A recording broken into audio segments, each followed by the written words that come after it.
అధ్యక్ష వాస్తవంగా నేను అనుకునేవాడిని అధ్యక్ష, లైబ్రరీలో అవసరమా?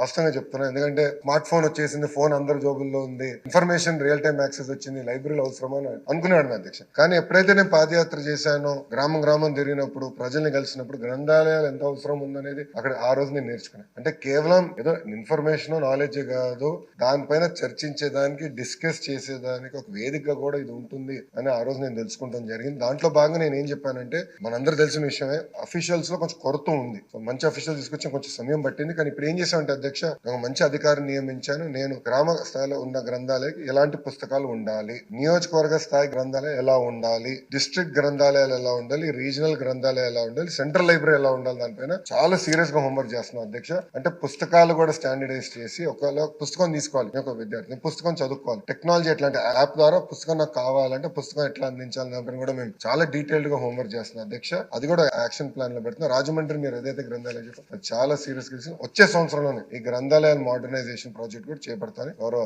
సభ్యులు